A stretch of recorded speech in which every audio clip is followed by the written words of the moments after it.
Mona Lisa dance academy की ओर से दूसरे वर्ष बड़े उत्साह के साथ बसंत उत्सव मनाया गया। बता दें कि यह बसंत उत्सव कुआं मोड़ से शुरू होकर बड़तला, जामुड़िया ग्राम पेट्रोल पंप, जामुड़िया बाजार होते हुए थाना मोड़ में आकर समाप्त हुआ, जहां छोटे छोटे बच्चों ने अपनी कला को प्रस्तुत किया। वहीं इस बारे में जानकारी देते हुए मोनालिसा दत्त ने अपने वक्तव्यों को रखा।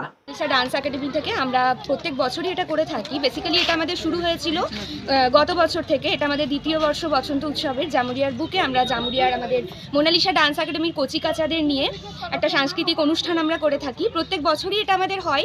আগে গণনাট্য সঙ্গের সঙ্গে আমরা অ্যাড অন করে নিজেরা করতাম।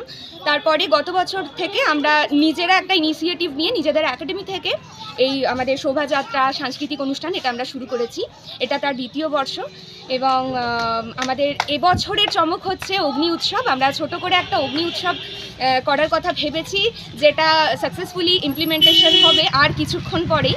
তো সেটা হবে আমাদের জামুরিয়া বাস স্ট্যান্ডে, যেখানে আমাদের সমস্ত প্রোটোকল সমস্ত পারমিশন নিয়েই আমরা সেই অগ্নি উৎসবের ব্যবস্থা করেছি, যেখানে আমরা মানে যেটাকে ন্যাড়াপোড়া বাঙালিদের কথায় বলে থাকে ন্যাড়াপোড়া, সেই আমরা সেখানে সেই ন্যাড়াপোড়ার ব্যবস্থা করেছি এবং সঙ্গে থাকছে বিভিন্ন নৃত্যানুষ্ঠান, সঙ্গীতানুষ্ঠান। এভাবেই আমাদের অনুষ্ঠানটা এখান থেকে শোভাযাত্রা বেরোবে, সেখানে গিয়ে আমরা সামিল হব থানামোড় বাস স্ট্যান্ডে এবং সেখানে গিয়ে আমাদের মূল যে অনুষ্ঠান সেটা ওখানে অনুষ্ঠিত হবে। আপনার পরিচয়? আমি হচ্ছি মোনালিসা দত্ত, এই डांस एकेडमी कर्णधार। जामुड़िया से दिलीप साव की रिपोर्ट, PVTV न्यूज। नियमित अपडेट एवं दुनिया भर की ताज़ा खबरों के लिए हमारे फेसबुक पेज को फॉलो एवं यूट्यूब चैनल को सब्सक्राइब करें।